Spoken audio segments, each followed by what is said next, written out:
Evening, members. Oh, they're very responsive tonight, aren't they? Yeah, too much gossiping going on. Welcome to the Environment and Infrastructure Committee for tonight. I'm just going to read out the protocols. The fire evacuation procedure for evening's meeting. There are no fire alarms scheduled for this evening. Therefore, if the fire alarm sounds, please evacuate the building immediately. The fire exit is located at the side of this room. Fire exit through the reception and meet in the War Memorial Park. Webcasts of meetings. This meeting is being webcast live on the internet and will be available on YouTube after the meeting. Microphones. Please can remind members and officers that in order to be heard clearly within the room by those present and those on the webcast, that you must speak directly into your microphone. The microphone stem can be adjusted, moving closer to your mouth as possible. And mobile phones, please switch off your mobile phones to silent. Let me go on to apologies and substitutions. Chloe Ashfield's going to be a little bit late, I believe, stuck in traffic. So no other apologies. Minutes of the meeting held on the 3rd of October. The committee agreed that the minutes of that meeting held on the 3rd of October 2024 are accurate record. Yeah, thank you, members. Item 4, Biodiversity Strategy Annual Report. I'd like to welcome Councillor Chris Tomlinson, to introduce the report. Thank you. Thank you, Chair. Good evening, members. Nice to be in rather than out tonight, I have to say. What I thought I'd do is just give you a little bit of background, and then we'll hear from officers, run you through the paper, etc. So we all know that the UK is, well, we should know that all of the UK is one of the most nature depleted countries in the world. Since the 70s, we have lost nearly 70% of our nature. This is mainly due to intensification of farming and climate change, and land that's taken for development, pollution from domestic and industrial land uses, and the persecution of species.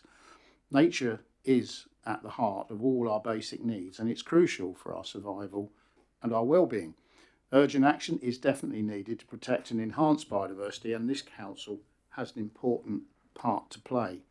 In October 2021, this council declared an ecological emergency that actually recognised the urgency and the desperate nature of the situation, as well as a need to act. And this set out the need to produce a biodiversity strategy that sets out a vision, priorities and actions that will be required to achieve nature recovery in this borough. The strategy was developed over the last year by the council's former principal biodiversity officer, Rob West, who's someone I think you met, in conjunction with our natural environment team, ranger team, officers, managers, myself, Councillor Kate Tuck as our portfolio holder champion. And after a lot of great work, including partner workshops, we have produced a great strategy to take forward. And here's a lab book for it. Here it is. And we have some free copies for you here tonight if members wish to take them away. They're not autographed, but it is worth reading. So it's a good document.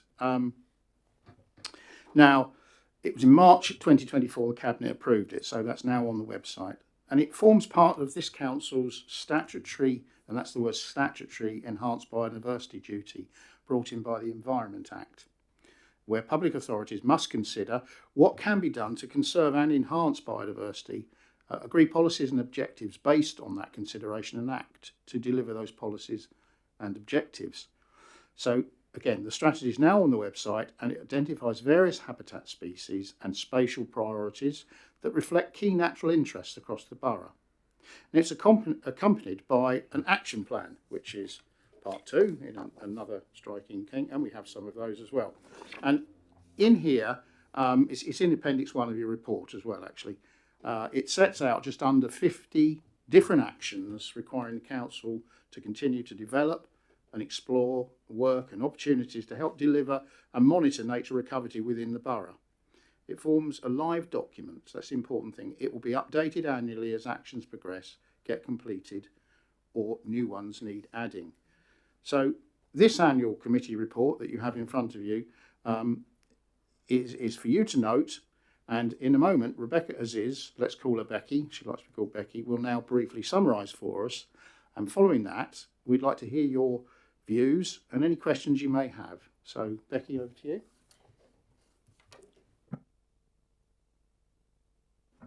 Thank you, Councillor Tomlin. Very much appreciated. And just before I sort of talk about what's in the report, it's just important to say that the council has already been doing some great work for biodiversity as part and parcel of its normal work.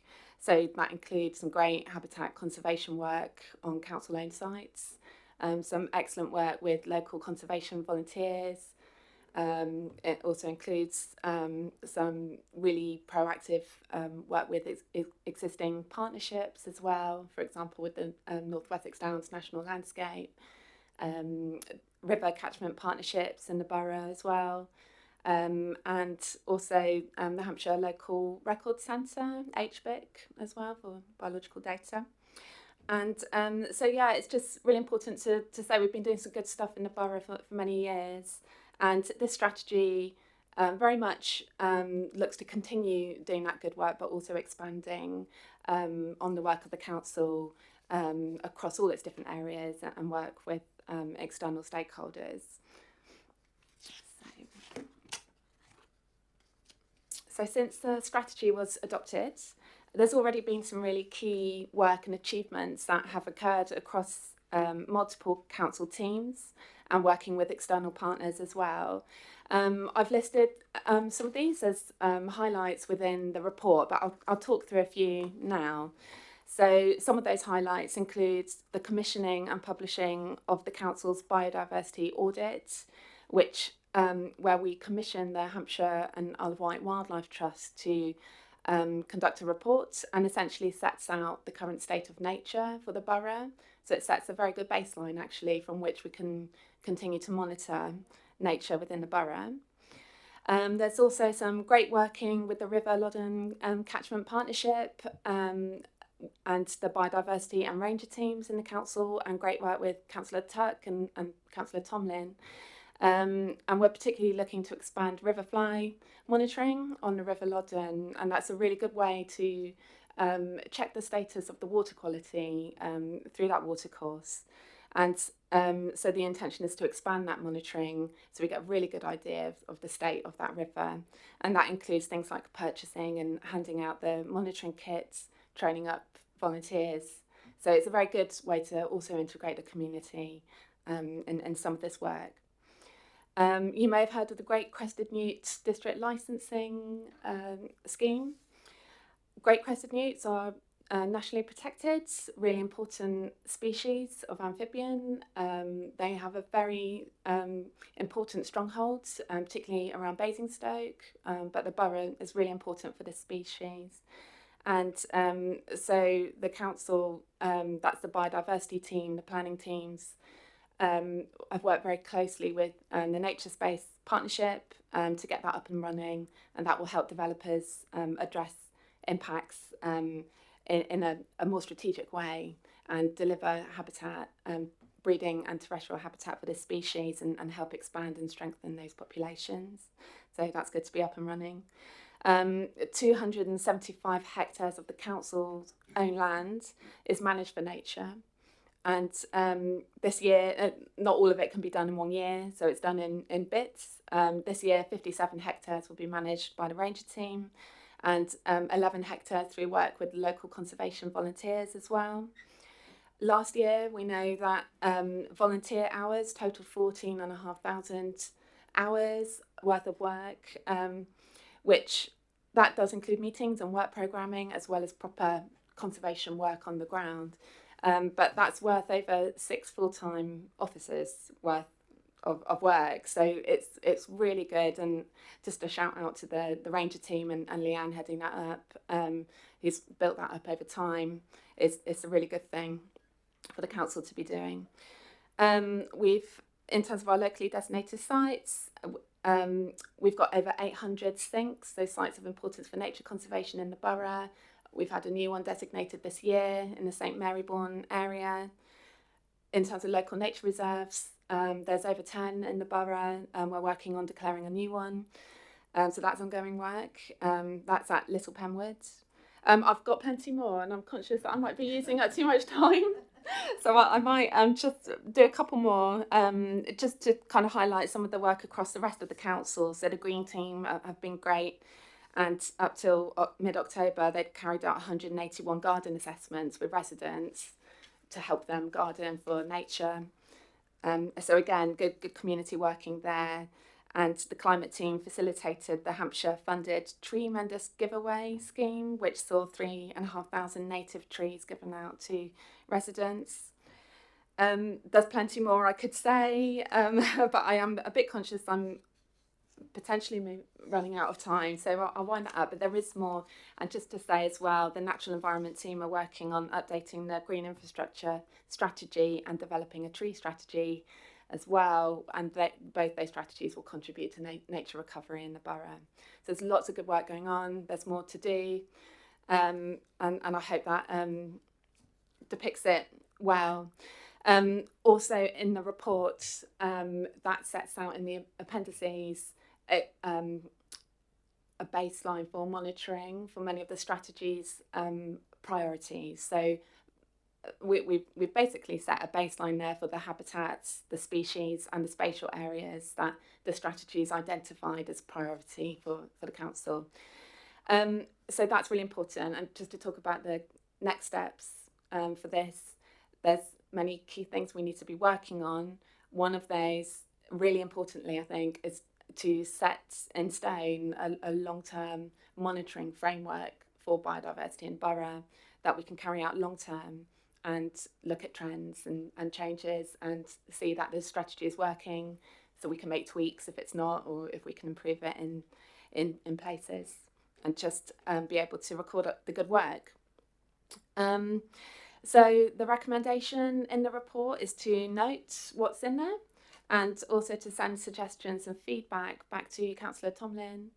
And I would just ask if it's possible, if you're able to do this by the 12th of January, that would be really helpful. That would give time for myself and Councillor Tomlin to catch up on that, and then I'll be able to feed that into any changes that need to go into the action plan for its next iteration. That's me. Thank you, Becky. Are you happy? Thank you. I open that up to members. If members have got any questions. Sean?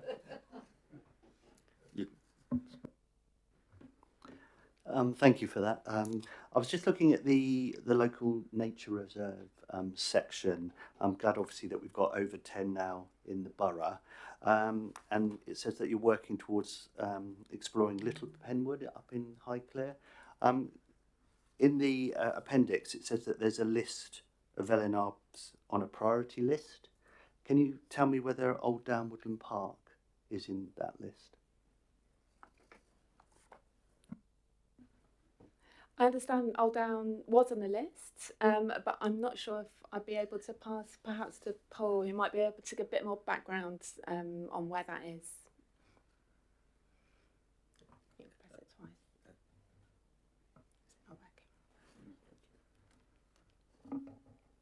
It's not working.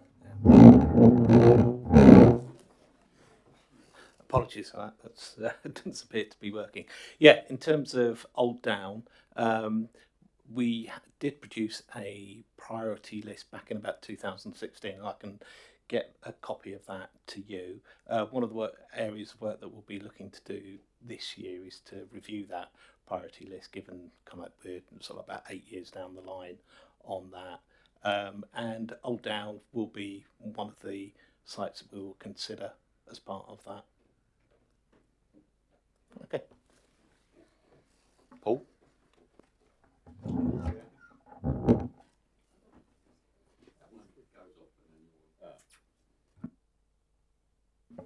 Thank you.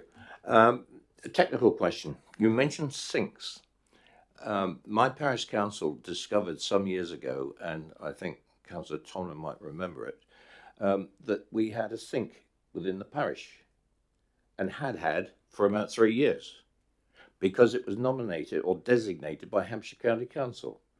Is that the case still? Because I hear we've got a lot of sinks, but the local communities need to know if it's still being done by Hampshire County Council or has it changed, and does the Borough Council designate them? Thank you.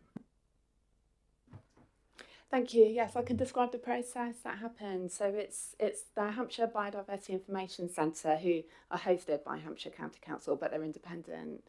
And they carry out a service on behalf of our council as well as other councils in the county with regard to surveying sites. It might be sites that we as a council have asked them to go and do for planning purposes. We sometimes ask them to survey sites that are already existing sinks. Or they might be new sites that come to light, and they might be in council ownership, and we would like more information on what's there botanically to inform land management plans. And through that process, HBIC will consider each site. If it's not designated as a sink, they'll see if it does qualify to be one. If it's an existing sink, they'll consider that what it's already designated under, and has that changed? Is it still of the same condition, or should the criteria change? Any change, and this happens across the county, but on behalf of all the district authorities and the city councils as well. And at the end of that process, any proposed changes, so new sinks, proposals to delete existing sinks if they've not been managed and they no longer qualify, or any major changes to sinks, for example, boundary changes or changes to the criteria, that goes to an independent panel made up of representatives from Natural England, Hampshire County Council, and Hampshire and the Isle of Wight Wildlife Trust as well. They will all the changes are summarised, and meetings are held with representatives from all the councils to focus on the sinks within their area, and they'll provide feedback, and if they qualify, then they'll be designated. It's just worth making the point that most sinks are privately owned, so landowner permission is always gained before sinks are surveyed, and so that's part of the process. But obviously many sinks are within public ownership as well with the councils, so site managers and site owners will always be part of that process. Thank you. I think my plea is, please can you let the local communities know what's going on, because it came as a big surprise, and we have a parish council that's very active, well, as active as we can be, looking after these particular sites, but we need to know that there was one within the parish boundary. That's the point of it. Thank you. Thank you. Kate? Sorry, I was just going to say, I think Magic Map, you'll find there's a layer. No magic? Not sinks, I don't think, because they're locally designated sites. But yeah, we as a borough council will hold them, and it will be on our GIS layers, so we can provide. They are, yeah, we have them. They are on there, right? Yep. Parish council.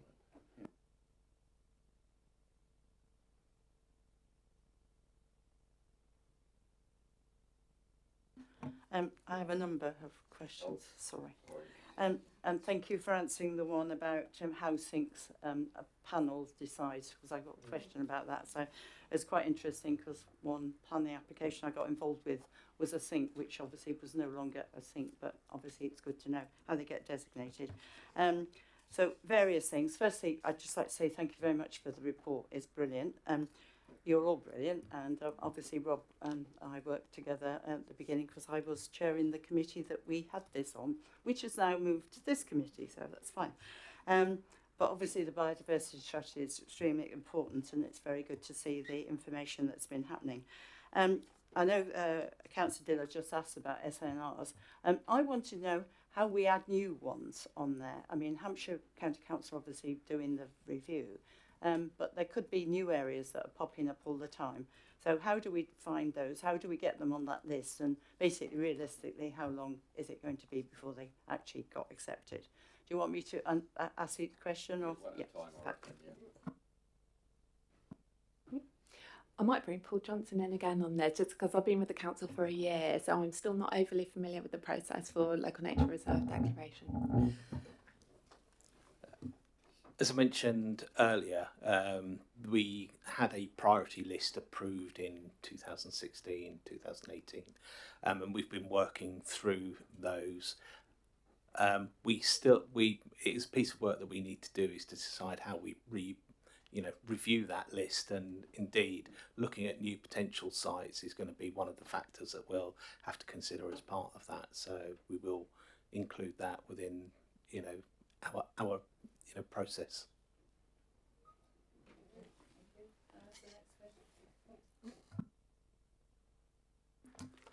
And my next question is a local plan update. We may have to go back potentially to the very beginning. We don't know yet. I believe we're not going to hear for a couple of weeks so what the consultation did. Obviously, we did an awful lot of work on the policies to make sure that they were fit for purpose for the current situation, and bearing in mind our biodiversity policy strategy. If we have to go back to the very beginning and start again, how confident are we that we can apply those biodiversity requirements in our planning process? It's a good question, and a lot of good work, as you say, went into the local plan update, and a lot of effort into environmental policies, for example, ENV6, which considers biodiversity and geodiversity. So if that does happen, and we do have to start from the beginning with the local plan process, I'm satisfied we've done a lot already of the good work in there in terms of strengthening policies. So it would be good to retain that as much as we can, and even build on that with any new information or new strengthening that we can do, and see this potentially as an opportunity to have even a better, stronger policy this time around. That's my hope. Thanks. Sorry, biodiversity again is obviously quite important, and I noticed there's only 3 that have been happening since in the last year or so. I know that you've several places you've talked about resource implications, because I know the team's in a bit of flux in there and people have left and gone. So if we are actually requiring people under planning to produce biodiversity net gain, I'm quite interested in how you believe that the enforcement of that, if it doesn't happen, is going to work, because I do know that obviously we're stretched in many areas of the council. So it would be very interested to see how we know, how confident we are that we can actually deliver it, and that things actually will happen, and that people don't just say they're going to do it, but then whether or not that continues to happen, because presumably trees die. I know you plant them. I've planted some in my area and they didn't survive for whatever reason, and other things that might be there as part of the conditions. How are we going? How confident are we that we can actually monitor that in the future? So I'll take that one. I mean, the question with resources, we're always looking for more, and your question about enforcement is part of the strategy that we've got to be working. We always will be with our planning and enforcement teams. And as we go forward in the year, it's something I want to make sure that is happening, is that we get that knowledge base, if you like, and understanding as almost, you remember how to walk, then you've got to remember, the biodiversity is very important. So I think it's a learning curve for everybody, because it's quite new, but we've got to make sure. And resources are always tough, but we are augmenting the team, because we have a vacancy. So I think we will be addressing it, but we keep an eye on it. Yeah, sorry. My final question, honestly, it's quite a simple one, really. I noticed that you've added swifts to the list of endangered species in the area. In fact, I've noticed that myself. They used to actually nest on my house. I've had some interesting pictures which got lost with the camera of them actually sitting outside my son's bedroom window. And I've noticed myself that there are none in my area in Tadley, and because I live near the stream, there used to be. So that is quite interesting that you've added that, and I welcome that. But also noticed that you want people to monitor where they've seen hedgehogs. Can you send us the details of where we report it to? Because I have found hedgehog droppings in my garden, which I am really very pleased about, and I've got a home for them. Be interesting to know how we can actually report sightings, because I know that they've been very depleted in our area, so if we can actually report that, would be brilliant. Thank you. That's a very simple question, sorry. That's fine. And in terms of species recording, there's various ways people can send in their records. For mammals, you could send them directly to the Hampshire Mammal Society. HBIC, the Hampshire Biodiversity Information Centre, they have a website, and on that website they have a county recorders list, and so that's a list of names who look after different taxa groups. So you have one for mammals, you have one for reptiles, one for birds, all sorts of different taxa for species. So you can find the right one regarding the species that you want to record. Or you can do it yourself by setting up an account on iRecord, which is a really good system where you can submit all your records of all different taxa in quite a simple way. And that way, those records are collected and downloaded by local record centres, including HBIC. And so they'll find their way to the county data sets, and they'll be able to inform decisions and work that go on in the county in terms of planning or land management. So it's a really good way to submit records, is to use iRecord. Yeah. So just on that one, I'll note that, and I think it's something we ought to just at least put some guidance on the web, so that we all know that there is a fundamental place to go where the information is, because these guys live and breathe it. We need to encourage it. Thanks. Thank you, Chair. Julie? Thank you. I just want to say thanks ever so much, guys, everything you're doing. It's really encouraging. And I don't know whether you mentioned already, but I just was interested in the Loddon River, about how polluted with sewage is it? Do we know the state of pollution?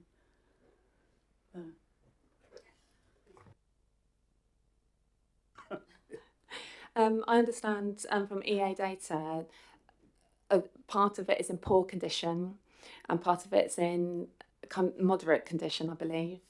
But it's not in good condition. So it is a problem, and we certainly have a problem with runoff from roads and agricultural runoff as well. So it's typical of many watercourses across the country that we see. So there's plenty of work to be done and monitoring to inform that. Unfortunately, it's not SSSI, so it doesn't have regular monitoring on it. So I think that's where the council can, in working with local groups and the River Catchment Partnership and all their good work, really play an important role in terms of the evidence base. Any more? Kate? Yeah.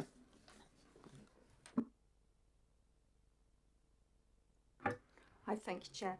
I mean, I just wanted to say a huge thanks to officers and the tremendous number of volunteers that put in a lot of enthusiasm and man hours supporting biodiversity and ecology in the borough. I mean, we couldn't do anything without them.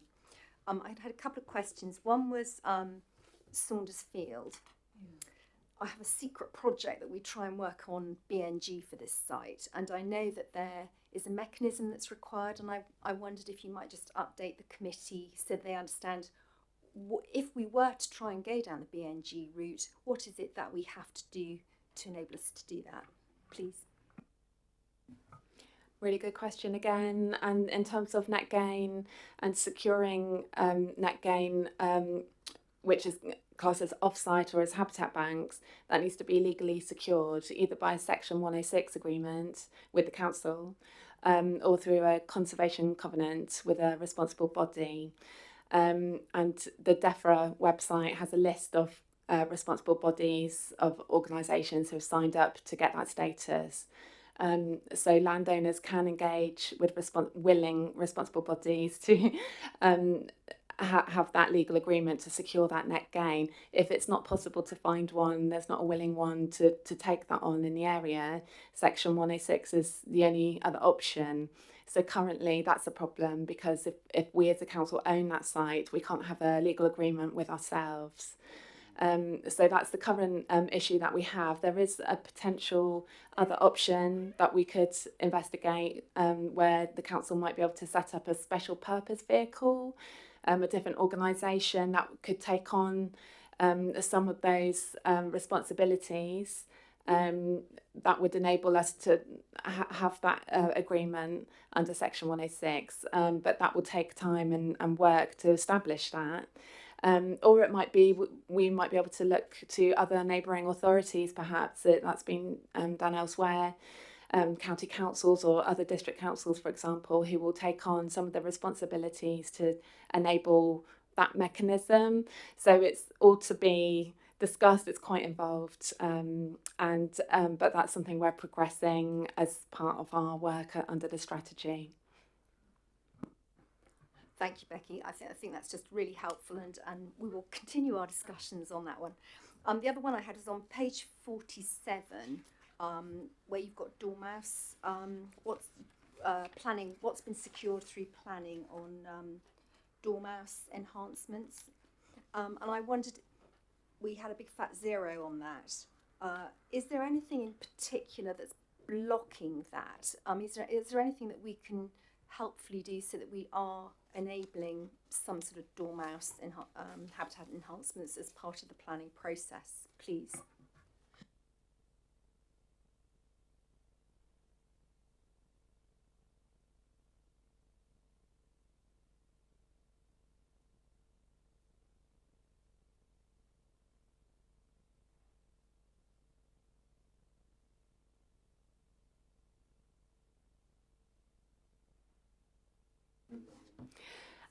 So as I said a bit earlier,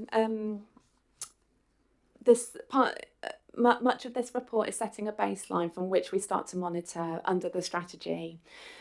So dormouse enhancements through planning, I understand, probably have occurred prior to this date, but from now on under the strategy it's something we're looking to record along with the other priorities identified within the strategy. So that would be things like dormouse bridges or enhanced habitat for dormice specifically, that we've secured through planning since the adoption of this strategy. So I'm hoping that number will rise in time. Thank you. We got any more questions? Can I ask one, please? On Saunders Fields, we're talking about enhancing Saunders Fields. I wonder what the thinking is around that. We've been discussing it for a long time and nothing has actually happened. And can we keep all local members involved as well? Because we seem to be kept out of the loop with Saunders Fields. If we could have an update, please. Saunders Field certainly is a focus amongst other sites owned by the council to see and explore the potential to deliver net gain on those sites. I think the initial issue we need to work through is that mechanism for how we secure net gain, and we as a council are able to sell those units to enable sustainable development in the borough. I don't know if Paul had anything further to add on Saunders Field. I know it formed part of the original plans to redevelop the leisure area. So from my professional point of view, I certainly think there's scope to deliver habitat creation and restoration on the site. It's just how we take that forward.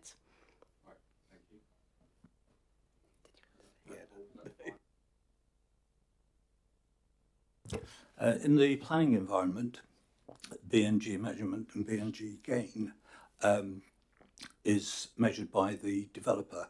How confident are you about the data that comes from that? Because it's a legal agreement. Thank you. It's a good question. With regard to it's quite a rigid statutory framework for biodiversity net gain that's been implemented this year, and it is on the developer to demonstrate and to do the calculations about what biodiversity value they're losing on their development sites and how they'll address that. To demonstrate that, they have to use the statutory biodiversity metric produced by DEFRA, and that's something that the biodiversity team will review and look at in depth for each planning application that we're consulted on by the as a consultee of the planning process. So we've had all the officers, we have had training and experience in assessing planning applications, impacts on habitats and species, but also on net gain specifically in use of the metric. So it's something we're getting more and more used to as more applications are coming in now with metrics. So we use our professional expertise to ensure they're realistic proposals. Okay, that sounds great.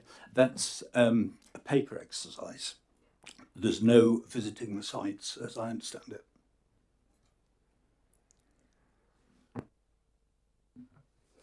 So visiting the sites will occur. So a planning application has to be supported by enough information to enable an assessment. So if we feel there isn't sufficient information, we can ask for that and be reconsulted on that information. Sometimes that will involve a site visit as well if we have particular concerns about a site. But information will include things like site photographs, but generally through a proper ecological assessment carried out by an appropriately qualified ecologist. So that's often what we rely on in support of planning applications. The idea is where net gain is secured through a permitted development, all the details with regard to net gain are then approved at the discharge of condition stage for a biodiversity gain plan. And where that's again approved following scrutiny and assessment of the plans put forward, the council will then secure a role in performing site spot checks and monitoring over that 30-year period for which that net gain has to be delivered. I guess it's early days in the process, totally. How many spot checks would you think is spot checking? Is it 1 in 5, 1 in 100, 1 in 1,000?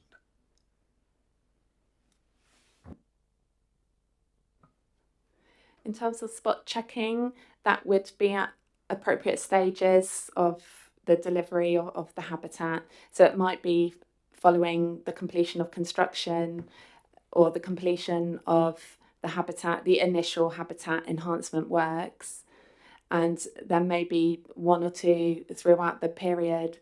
It might be that there's one conducted around the same time as a monitoring report has been submitted by the developer to the council for us to review. So that there would have to be there will be a monitoring framework that would be agreed for each case as part of the habitat management and monitoring report, which would be approved along with at that biodiversity game plan stage. So it will all be set out and secured through planning, and then the biodiversity team will help monitor that over that time. Yeah, thanks for that. On a slightly different tack, is there any thought of using any borough land as a habitat bank to generate income for the borough?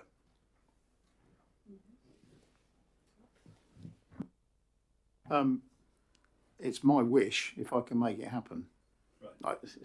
Probably taking the words from there, but I think we should be. It's an option we should be looking at doing, because we have a finite amount of land, and of course we have this massive challenge. We have more and more people living here, and so we're losing some of that land. So we've got to expand. Well, that's my wish, my theory, and what I'll try and aim for. somehow. All right. Yeah, thank you. Thank you. Any more? Oh, Just one other comment, and that is to say that the amount of feedback I've got from volunteers and residents about the work has been absolutely superb. It really has. So well done and thanks. yep, thank you. Any more comments or questions? No? Excellent. So thank you very much. So we got the recommendations. Did the committee agree those recommendations? We've acknowledged the report and noted the progress has been made, and we've provided comments and suggestions to the portfolio holder. And we look forward to our next review next year to see where we are. So thank you very much. Thank you.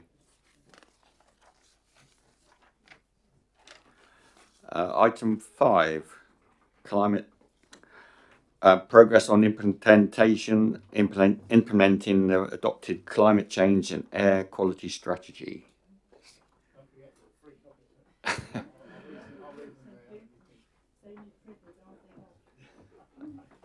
People waiting outside for the signatures. Yeah, we'll get them.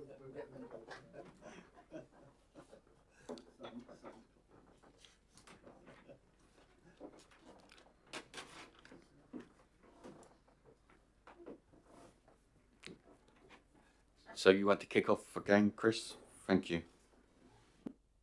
Right, thank you, Chair. So yes, it's my portfolio show tonight. So change of slightly. We're all interlinked, biodiversity and climate, of course, but there are some distinctions. So what I'll do, I'll give you a quick introduction, and Mark Lambert and Sam Taylor will guide you all through elements of the paper. And again, it's for you to note tonight and obviously ask questions as you see fit.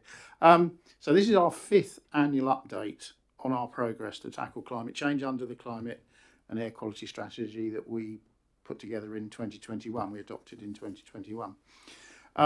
Now, hopefully you all read my all councillor briefing that I sent out email last week, but the approach there set out in this strategy has seen us reduce and shrink our carbon footprint by around 2/3. That's our borough one so far, to help bring the borough's emissions down, and that in the general terms for the whole of the borough is almost down by 1/5 since we declared a climate emergency in 2019.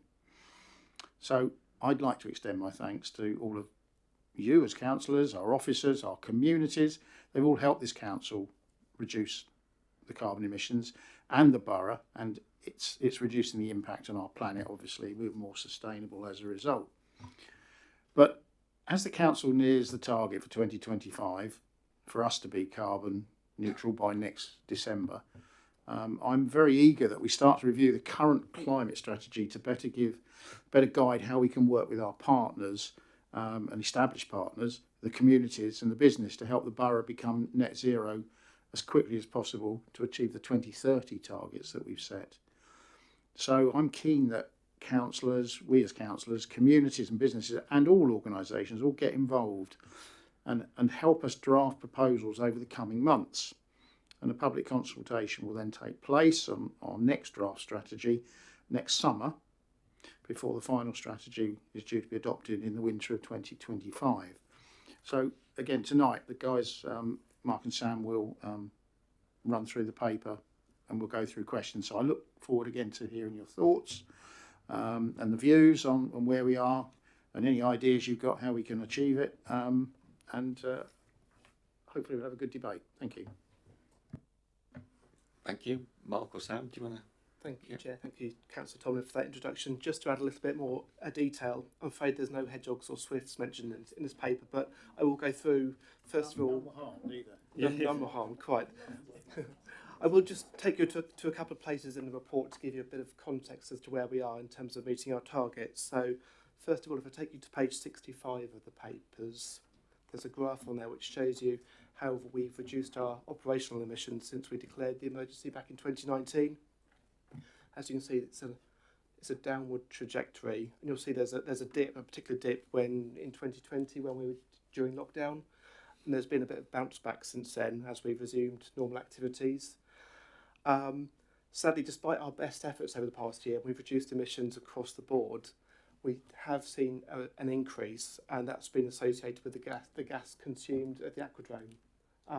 Which it's our biggest emitter in terms of our operations. So whilst we've tried hard to reduce emissions, that's kind of slightly undone our good work. But nonetheless, we've got our work underway now to procure a new aquadrome, a new swimming pool at the leisure park, and that's recently commenced.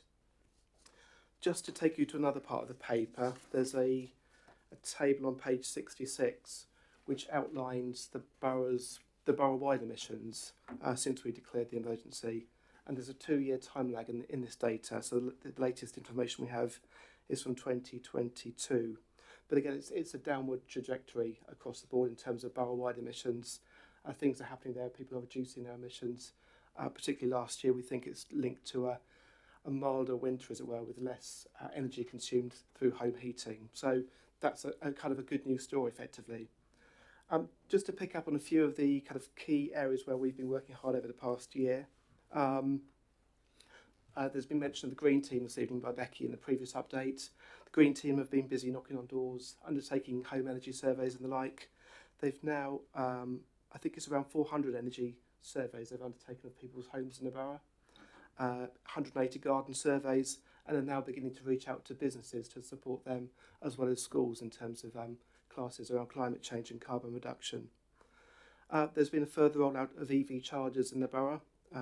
Most recently, Eastlands Car Park, Hatchmore Community Centre, and a further one in Bell Street Car Park. And we've recently consulted on a draft EV charging strategy that we're looking to adopt in February. Further chargers are planned for the next few months. We're expecting Oakridge Hall for all, Dibley Close in Buckskin, and a new rapid charger in Parklands Car Park. So there's quite a lot of activity in that sense.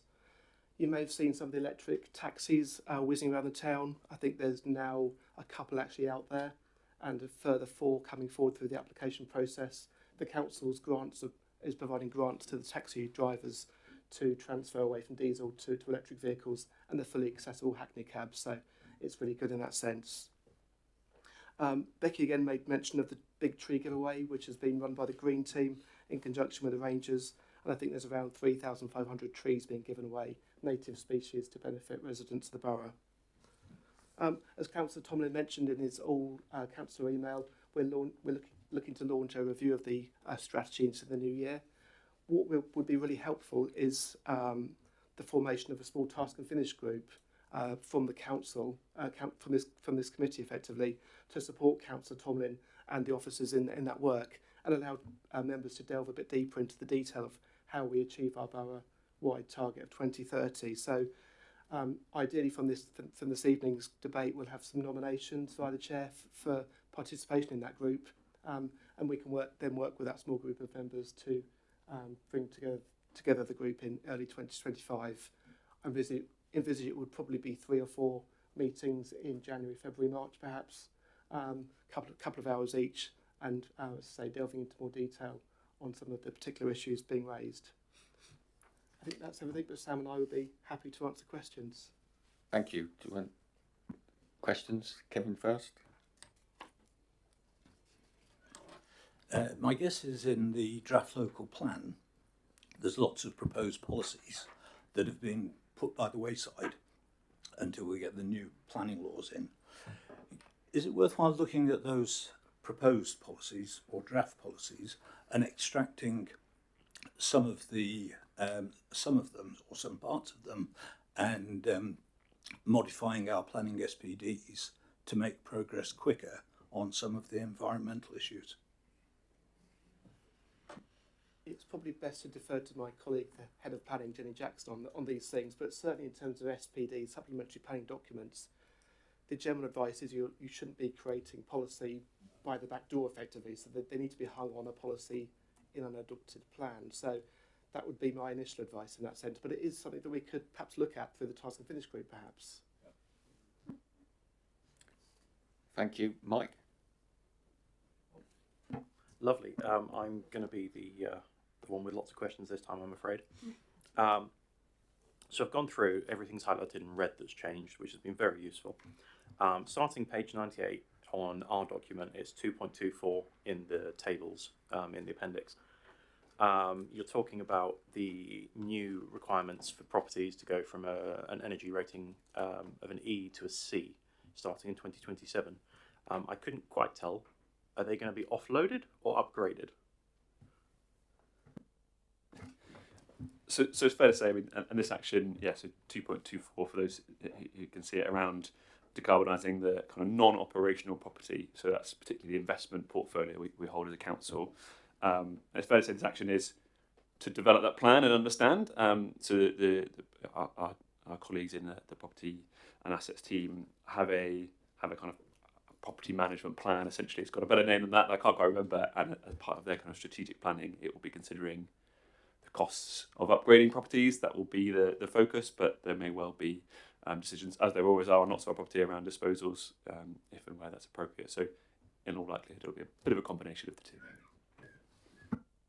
That's good, because if we offload them, they're still not very energy efficient. So if we can upgrade them, that's better. My next one was, I can't quite tell. I think it's 3.8, but it's been crossed out, and the one before it is 3.6. So really, it should be 3.7. Anyway, it's on buses. It looks like HCC put in a bid to electrify their buses across the county, and they were unsuccessful. But there was new legislation released or announced by the government in September, allowing all local authorities to run their own bus schemes at any level of government. It's obviously historically been higher authorities. Have we looked at the possibility of that? We're a very wealthy council, so I'm sure we could afford a few electric buses and replace Stagecoach and offer a better service. Reading have done much the same thing, and I like to think we're as good as them, if not better. I think I may be wrong, but I think that guidance is directed at the transport authorities. So the likes of Hampshire and Reading being a unitary has that additional power. So that's perhaps where it differs. No, but Hampshire do have what's called a bus service improvement plan, which sets out how they plan to work with operators across Hampshire, and through that document, they've set out that they wouldn't want to take on those additional responsibilities like you would see in the places like Manchester. So they would be keen to work with operators rather than take on new burdens, if that makes sense. Oh, that's a shame. Never mind. Page 107, 4.2a, we talk about solar PV on investment properties and the opportunities therein. Have we looked at the possibility of wind turbines anywhere? I could only find the word turbine mentioned once in this entire document, and it was micro turbines. Now, we own industrial estates, we own, well, parts of business parks. If you've been up to Reading, you'll have seen wind turbines on the way into Reading and Green Park. And now that the government's unlocking the ability for us to actually include wind turbines onshore and offshore, can we take advantage of that and provide cheap electricity once again to our business partners and ideally residential properties as well? I mean, yeah, definitely. I mean, outside of the planning regime, which I mean, other colleagues will have other comments on. I mean, absolutely worth considering. I mean, as a general rule, urban wind isn't brilliant because of the kind of, I guess, the disruption around buildings. It creates kind of lots of squalls of different winds. So it's much less predictable than a wind turbine on a hill somewhere, for example. But that's not to say it should be outright dismissed. And I guess if there's an appropriate site location outside of any planning kind of conditions, then happy to we could definitely consider it. I'll just chip in that from perspective, I think it's something we must explore. We'll have a look at. We must explore it. We have got opportunities. There is the changing in policy. There is the planning thing. Our local plan, maybe this delay is an opportunity, because we have something about wind generation in the plan, but it's a bit sketchy because it was done under a different time, and I think we're something we'll be looking at. That's for sure. And I think it's a thing we have to do. But there will always be a planning resistance. But of course, we don't quite know what's going to happen with our little review from planning before Christmas. It might be wind turbines for Christmas, but who knows? Thank you. Well, we can only hope for the best. And in Reading, for example, they have them on a business park, but it's adjacent to a motorway, so I think that is a possibility. There's also obviously lots of land out to the west of the borough that's just empty, so we could absolutely load that up. I mean, that's just my personal view, but we'll leave that alone. My final question was 4.5a. It talks about the Solar Together scheme. It's got the uptake from the previous one. The most recent one has just closed. I got a quote. It was too expensive for me. I suspect lots of people are in the same boat. Even at a discount, it's very, very expensive to get solar put on your house. Can we, or have we looked at the possibility of doing any sort of grant scheme or loan scheme, council tax increases to pay off over a longer period to allow less affluent families and households to take advantage of what already is a good deal, but still unattainable for many people in the borough? Anything like that. I don't even know if it's legally possible. I think it's not, but I'll keep harping on about it. I'm not sure in terms of grants, but in terms of loans, we do have a loan available to householders and community groups to secure that kind of thing. So it is available. It's very much, it's previously been targeted at those who may be equity rich but cash poor effectively, where they want to undertake some home improvements. Uptake's been pretty poor, to be honest. It's been around for 6-7 years, and we've got a handful of loans on our books, but it is there to be used in that sense. So it could be something that we promote more widely, perhaps. Perhaps that could be advertised alongside the Solar Together scheme to allow that sort of thing to be more widely taken up. I did actually have another note in relation to that about community energy projects. That's another good way that we could maybe make funding available for generation capacity being put into the grid, actually benefiting the people that are suffering from the development of it being nearby. There's lots of resistance in the borough to that sort of thing. People don't want a solar farm opposite their house, but maybe if it made their bills really cheap, they might be a little bit more enthused. So, just on that, yes, there's a lot of work going on now with how do we politely put it, making some energy companies, solar farm companies, dig into their pockets for community benefit. Yes. So we encourage that, but we'll watch this space. Thank you, Joe. Thank you. At the very beginning, I should have declared an interest. It's not pecuniary interest. I'm unpaid director of Cleaver Community Energy, which is mentioned in the name of the community energy in various places. And also, because I'm going to ask a question, I'm also the chairman of Barlow's Park Management Association, which is an leased building, belongs to the borough, but we deliver community football. And I'm going to ask a question or comment on that as well. So, but again, I don't get paid for this. It's all voluntary, so hopefully no problem. Thank you, Chris, for raising the community energy thing. One question I did have was whether or not the government are proposing to actually make some possible legislation to help community energy, local non-profit making people get some feedback from solar farms and other renewables that are in their area delivered by commercial organisations. So, for example, I know that we've got some potential. They haven't put our planning application yet in my ward, and also in Sherburn St John. And again, whether there's going to be any sort of guidance about the sort of level of monies that we might be asking them. It'd be great to have some consistency. But I do understand the government are working on this, and I don't know whether that's been shared with yourselves. We can't find anything about it. So that's one thing. And I agree that that is the way forward. And I know that you can see from the papers that we've been involved in lots of the stakeholder engagement work that's been going on. And we've actually been looking and were given a grant, which I didn't receive. I didn't get paid for the work they did to look at solar roofs on the whole of the borough. From that point of view, that is a very intensive exercise, and it's very difficult to persuade people to do that. I know your green team have been working extremely hard and talking to people, and well done for that, because it is a very it's an uphill battle convincing people that this is the best thing they could do, despite the fact that obviously it should be a no-brainer that somebody's going to come along and give you free solar, but that is the way it is. Can I also mention the Community Infrastructure Fund, which is not mentioned at all in the paper?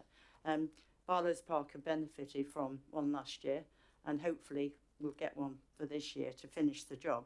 And I was advised by the people, we've just put the solars on the roof at our community football ground, which was about to go under because we hadn't got any money because our energy bills were so big. And we had the company come and do some drone pictures of the roof this week.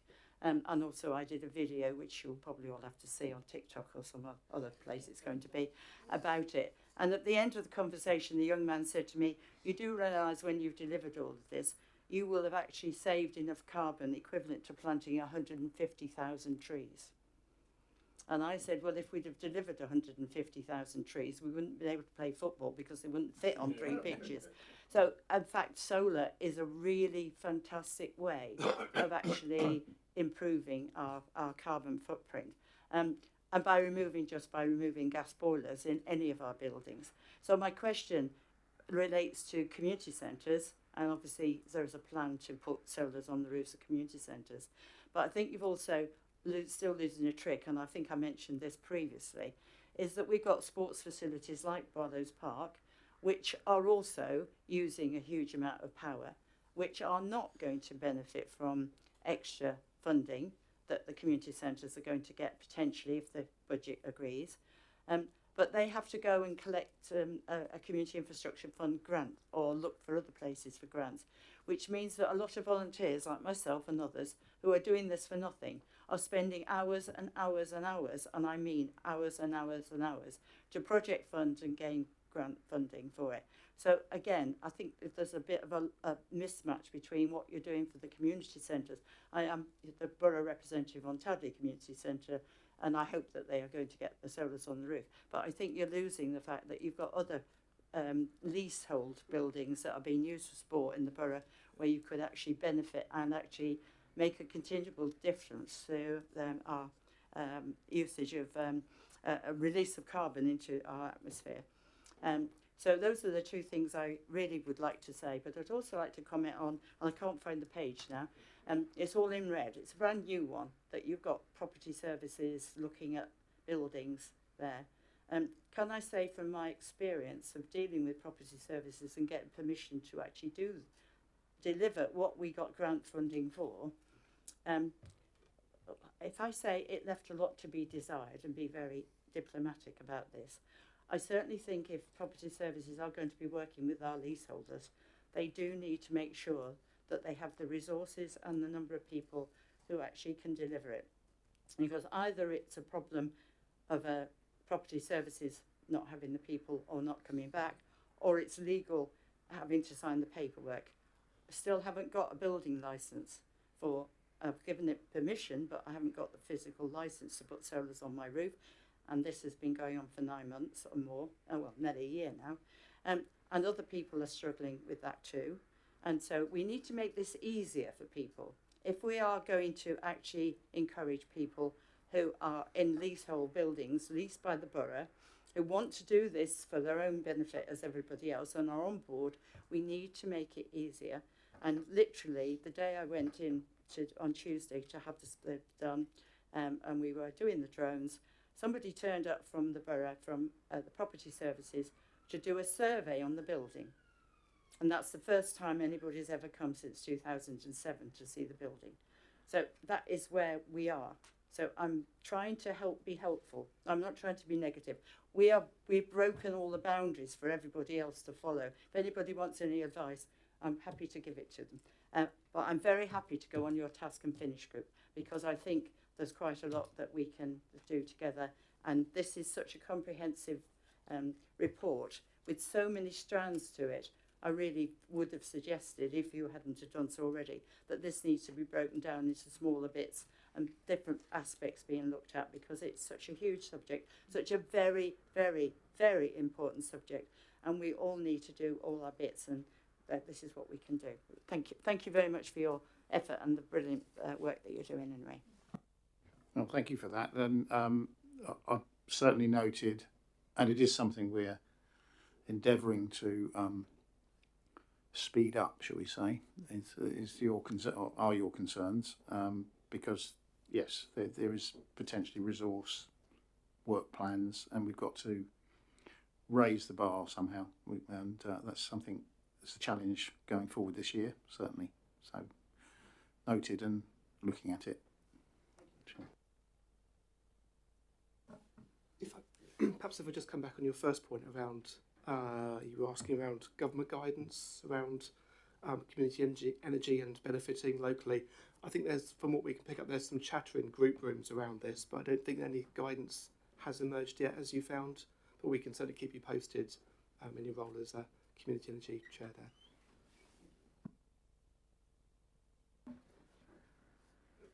Thank you, Chair. Yeah, this the first point. I've got a couple. Is a bit of a clarification on page 65, para 3.6, and I'll just read it.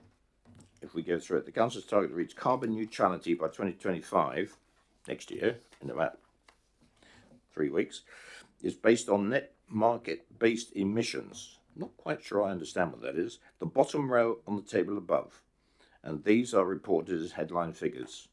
I don't understand that paragraph. Could you please explain how we're going to reach carbon, or the target of carbon neutrality, and how it relates to the numbers on the table? Of course, yeah, absolutely. I would say that one, and recognise, like lots of these things, there is incredible lengths of detail you can go to, but we're also trying to kind of keep it as simple as possible for residents as well as everyone else. You know, when you're saying, are you going to reach carbon neutrality? So there's the Greenhouse Gas Protocol is the kind of international standard for reporting emissions, and that's what we use. And that sets out these two things. So nationally, as the UK, so the difference between location and market based here. So as the UK, you know, on any given day, our electricity comes from various sources, and over the course of the year, that's totted up, and the government says, okay, a unit of electricity has resulted in X emissions from that, and that's a combination of renewable energy, but gas turbines, historically coal, as we know, nuclear, etc. As a council, we have a contract to buy renewable electricity. So we have a contract that says all of our electricity comes from 100% renewable sources. Now, we're still using electricity from the grid that is the same as electricity from our neighbours.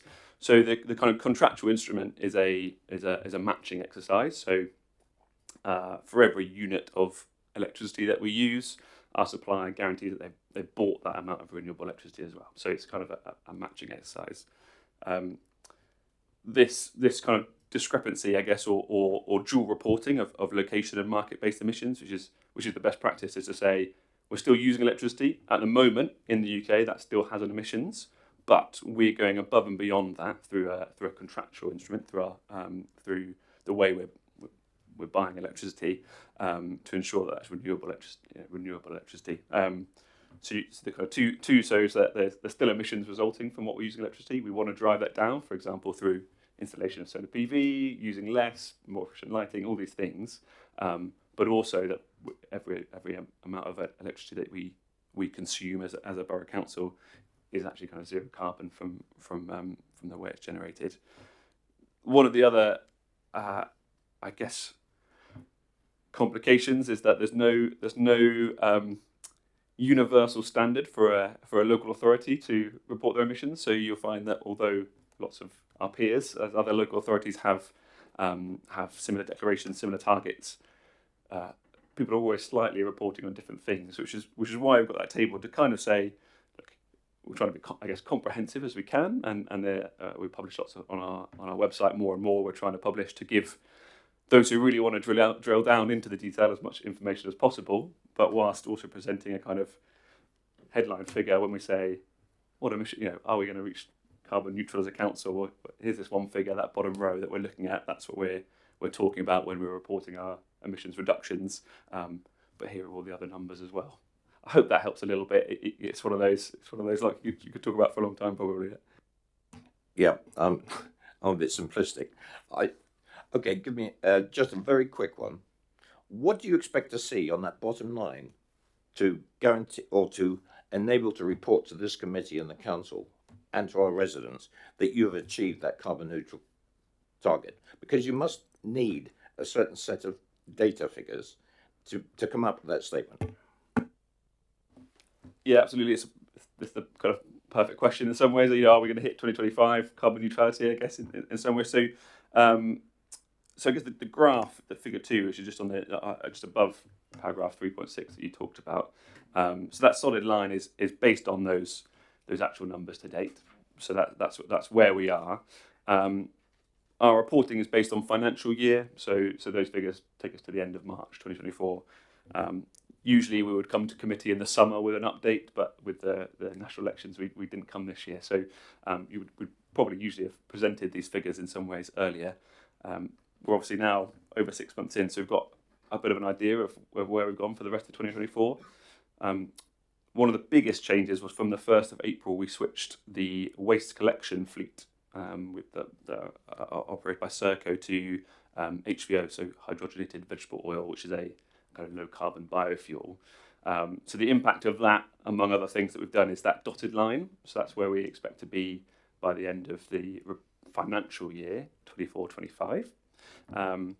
There's a lot of other stuff that we're then looking at to take us beyond and continue that trend line to the end of 2025 and that carbon neutral target, which remains a challenge, but is within reach. It's fair to say. Thank you. I'll change the subject a little bit, and I'll move on to page 69.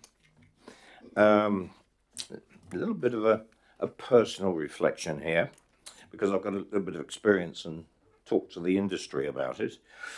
We're talking here about, in paragraph 6.5, towards the end of it, you're starting to mention heat pumps.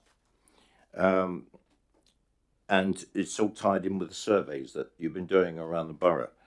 We've got a lot of houses in the borough. I haven't done many surveys.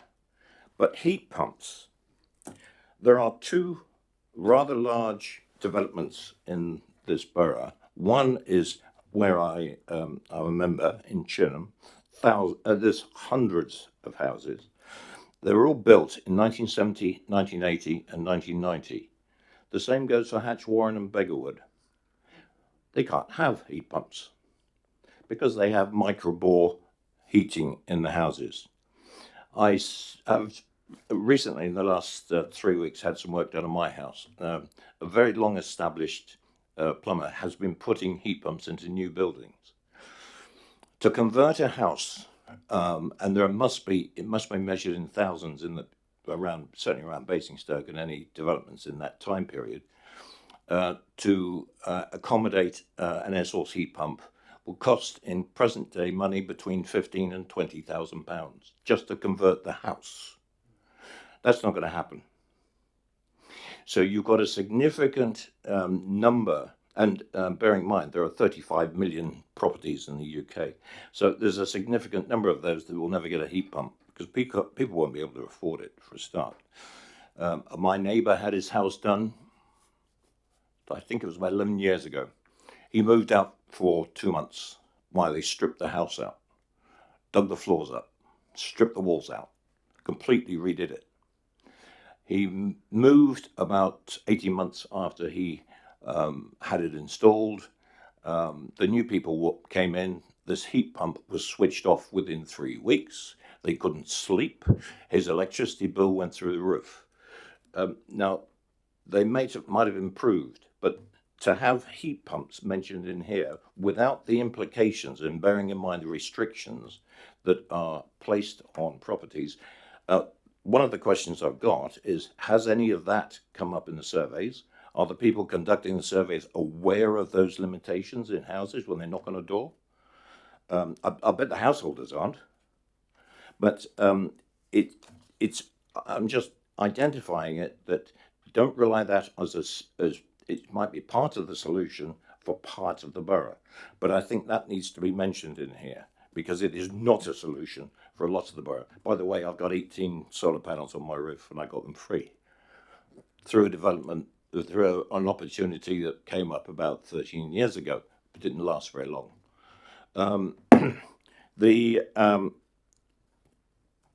It's to do also with and by the way, the Green team, I'll echo every comment around the committee tonight, are doing a wonderful job. they also have a part to play in this. I hope they understand about that kind of limitation, because knock on a door and ask for a survey, I don't know if it's the Green Team themselves doing it or who's doing those surveys. I'll leave it there if you've got comment to make, because I've got one more item that I want to bring up, which is mentioned in another couple of pages, all to do with emissions. Thank you, Councillor Miller. You make a really valid point there, because it is a challenge. It's a significant challenge to retrofit homes, and as you say, some homes may not be suitable for this kind of new kit. So I think that's one of the issues we'd like to plug into the task and finish groups, to delve into a bit more detail about how practical it can be. We do know that heat pumps do work in certain types of homes, and the team have been trained in undertaking the assessments and giving the appropriate advice. So there is that kind of level of knowledge with the Green Team when they're talking to residents. Yeah, and just on that, again, you're absolutely right, Councillor Miller. We might eventually we will eventually get developers to build new homes suitable from the word get-go.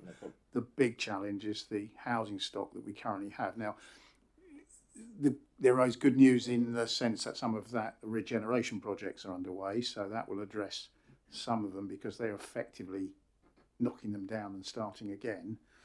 But it is an actual incredibly difficult thing to find the money to afford this. So I guess we are looking for, I say, whether technology will come to our rescue. We don't know. We haven't got a lot of time.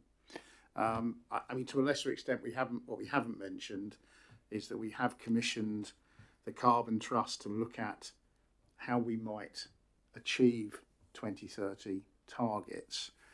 They're not going to come up with a solution, but they're going to identify, I hope, the problems, the volume and the numbers of heat pumps that we need to do, and we will be seeing what best practices of how people are, I won't say how they magic money out of nowhere, but how do they deal with this? So, yeah, it's a big challenge, but yeah, we've got to see what we do on that. So certainly noted. Thank you. Thank you. And just a throwaway line from my rather experienced workman, it was this morning. Unless there are subsidies provided to individual householders on this, you will find that some of the companies that are installing these heat pumps will go bust because they won't get the work. And so you've got a very dangerous spiral that could evolve if it's left to the open market. So, yes. Mine did. No comment. Thank you very much for that contribution. If I could just turn around, and I'm picking up on points that were given in the briefing by Mark Lambert earlier on, is 6.2.0, and this is to do with ultra low emission Hackney carriages.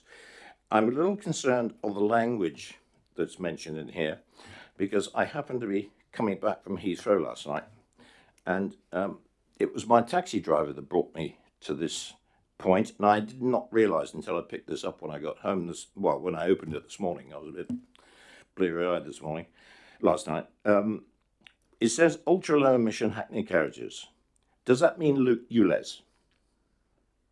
Because if it does, he is driving a perfectly ULEZ qualified vehicle. I own one, my wife owns one. One's diesel, one's petrol. Then we go on to say and rush into electrically powered. Now, is electrically powered hybrid? Because they are. They're part. That's what a hybrid vehicle is. Because my taxi driver has been a taxi driver in Basingstoke, born and bred in Basingstoke. He's been a taxi driver for 25 years. He said, if you expect us to go electric, forget it. I will leave the industry. Because what he's concerned about, he's hearing an awful lot of noise about these Hackney carriages. He says, what is the council doing about publishing a strategy about it? He's not been consulted. He is registered as a, now I'll get the expression wrong. He is, he works for Delta, or he drives with the Delta cars label, but he is an individual licensed he's a yeah, private operator, whatever the expression is. And he says he and many others would unfortunately have to pack it in because the kind of routes that are economical for them are long distance. He was leaving, today he was up in London at Twickenham. Then he was going to be somewhere the other side of Gatwick. Electric vehicles won't hack it, as far as they're concerned. If we're talking about ultra low emission Hackney vehicles, the message needs to go out to the taxi drivers, because ULEZ qualifying vehicles are very practical. If he went electric, he'd go down to the size of a Corolla, limits the kind of capacity he's got in the vehicle, and limits his range. So you're going to get, he said, it was a warning. He said, if you speak to somebody, the dynamic would change within Basingstoke. And the questions I've asked there are consultations, when, any targets are going to be, and does hybrid qualify? Effectively, the vehicles that you'll see out on the streets now, the ones that have recently been launched with the council's grant, are effectively a form of hybrid. So they're electrically powered. They've got an electric range of about 80 miles. But they've got a small diesel engine that powers the battery, that powers the vehicle effectively. So it's not a pure electric in that sense, which is why it's called ultra low emission. And it differs from the ULEZ you might find in London, just to avoid any confusion. I have a ULEZ vehicle. I can drive up to Heathrow. I can drive into London. But it's not, there's a hybrid and there's a hybrid. I think that's the difference. And it's, I think mine is described as a mild hybrid. And then you have on charging, plug in, there we go. So that's where the uncertainty is among the licensed taxi drivers in Basingstoke. I guess one just very quick thing to add in is that we have seen in the licensing team have the stats, I guess, on what vehicles are licensed to operate in the borough, and there are a growing number of electric vehicles. It's not going to be perfect for every use case. In certain scenarios, people make that choice, but for some people, they're finding it is working. The operational costs are lower. I guess kind of separately linked to this, but with the EV charging strategy and a general growth in EV charging infrastructure, to facilitate that, to give people confidence to move to electric, because that's what they'll need. Their use case will be very different to someone who's going home and plugging it in overnight, for example. But we are seeing a few and positive reviews of some if it works for them. So I guess it's their choice as well. Thank you, Joe. You have a comment to make? Yes, so I'm trying to help Councillor Miller. In my investigation about the work I'm doing at Barlows Park, we're trying to look at air source heat pumps, and householders and small businesses qualify for £8,500 from the government, but they have to be installed by MCS approved installers. And if your plumber isn't one, they are reluctant to go through the process if they're a small business, because it will take a lot of effort. But if you choose an MCS, they then apply to the government for the grant and then return it back to you. So just to make sure. However, that doesn't help you adapt your house for the function of the air source heat pumps when you get it. But I know more about air source heat pumps than I ever wanted to in the last few weeks. Thank you. Chris, did you want to come back, or was that it? It was only just right. The taxi thing that we have done is replacing the Hackney cab, and it's with the London Taxi Company, or is it the London Taxi? Mm-hmm. So it's a particular vehicle replacing another particular vehicle. So it wasn't actually. That's the wrong way to put it. It wasn't actually aimed at helping all of the taxis. It was only the licensed Hackney cabs that we have in the borough. So it was an opportunity for them to switch from diesel to the hybrid, and with an accessibility, because they're much more accessible vehicles. So it was never aimed at broad across the taxi. Thank you. That's very helpful. Thank you. Got any more members' questions and comments? Chloe? I try not to be too parochial on these things, but talking about the community centre solar panels, the Jill Nethercott Centre in Whitchurch was approached, and I think that the building is unsuitable anyway, so perhaps it's a moot point. But I know the thing that was putting off the Whitchurch Association, who lease the community building, was that ongoing liability on them. And I wondered for the other 14 community centres whether that might also be an issue as well.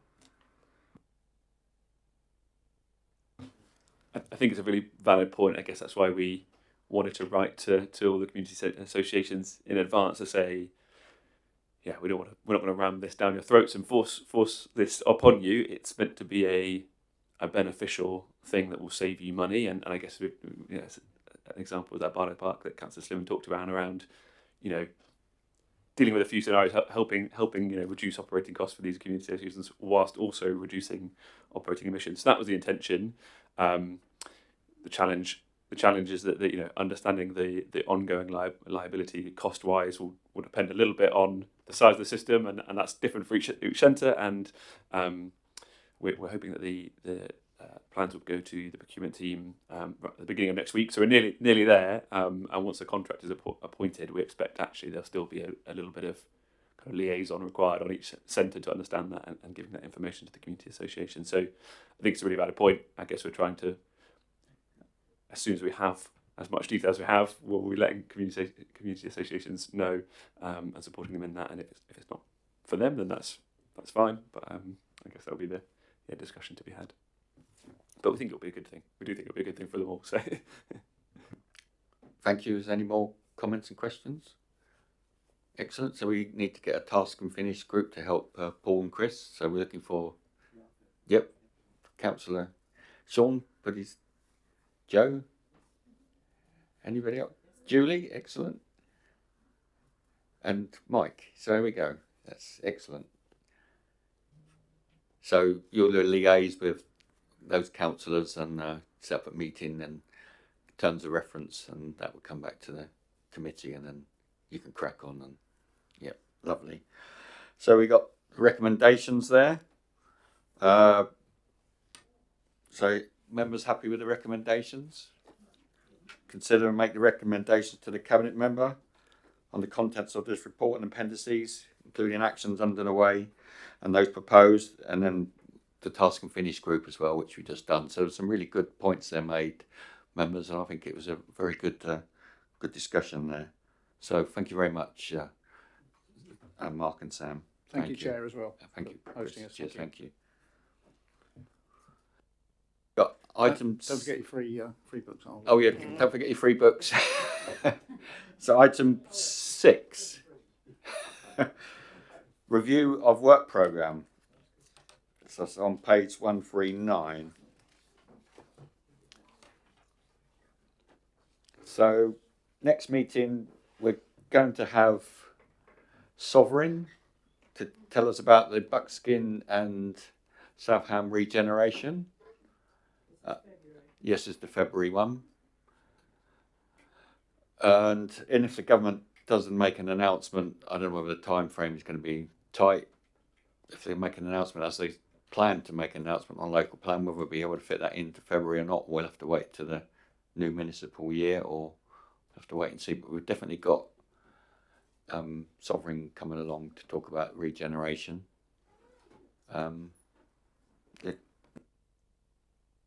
Thanks, Chair. It was just conscious, obviously, whilst not sort of scrutiny in its truest sense, it had been a line on the work programme for a long time. Sovereign Network Group, obviously, very keen and happy to come along and update you on the engagement and the consultation that's been going on to date on Buckskin and South Ham, and then take you through sort of their thinking and next steps on their wider regeneration framework. But, just conscious, not quite a scrutiny issue at the, in the truest sense, but it's been on the programme for a long time, and they are more than happy. They're more than happy. We did ask them about their renewable energy plans. Well, it does fit into what we discussed tonight. So they're finding it very difficult to, there's going to be a lot of redevelopment because they can't really re-kit their properties because they're so old. But that's for another debate. We've got Councillor Miller's request on EV charging, which we debated back in October, but that will be coming back to committee in October, September time next year. because we have an annual report. So we encompass that. So we're looking for members to input items for us to get onto our work programme. So we need to look at the forward plan to see what the Cabinet's got going for the next 6 months, and we can look to scrutinise some of that particular actions that they're looking at. So we need to get our ears and eyes down and have a look to see, you know, what we need to do. But we've got something tied up for February. So open to suggestions.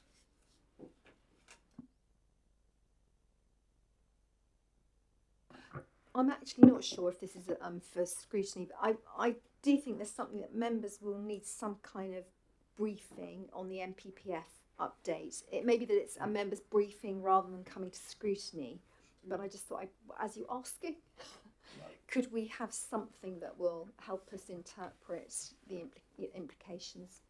I think that would be better for all members instead of just a few of us, you know, here, and then they all come here for their 4 minutes and we'll be here for 3 hours on 2 nights. Yeah, so I think that's a request from this committee to the officer team, if we can have a briefing for all members. Yeah, thank you, Kate, for that. Any more? We get our thinking caps on and we get back to in February. All right.